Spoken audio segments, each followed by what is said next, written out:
What the hell happened to Rodrygo? From scoring big goals in the Champions League, Well, here's Rodrygo getting in behind Javi Galan and a shooting chance. Oh, it's brilliant. to not scoring for over 30 games. From being in the top 5 all-time top goal scorers in the Champions League for Real Madrid, to not even getting on the pitch. From a player who was considered to be worth over 100 million pounds, to looking like a random guy from the streets of India. What the hell happened to Rodrygo?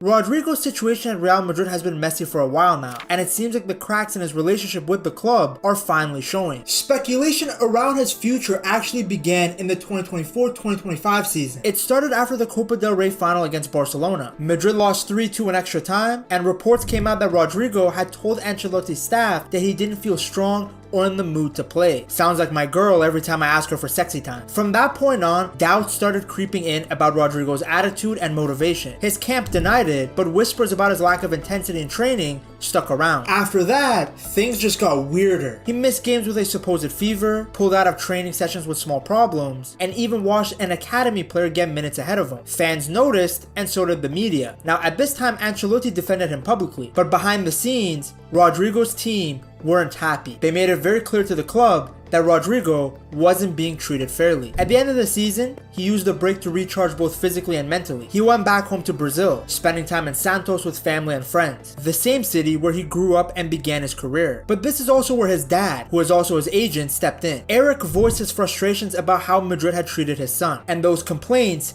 didn't sit well with the people inside the club, and it added more tension to an already tricky situation. Meanwhile, Premier League clubs circled around. Arsenal in particular were very interested, offering him a spot where he could finally play on the left, his natural position, instead of being forced on the right because of Vini and now Donatello. Then came Xabi Alonso's arrival as Madrid's new coach. He said he needed Rodrygo, and the early training sessions suggested a reset. Rodrygo looked happier and more engaged. Alonso was highly attentive with him, and it seemed like the tide might be changing. But even then, Alonso benched him in games while giving minutes to youngsters like Arda Güler and Gonzalo Garcia. That only fueled the speculation more. The trust between him and the club feels very shaky. He's talented, clutching big Champions League moments, and still very young, but his future in Madrid has looked more uncertain than ever before.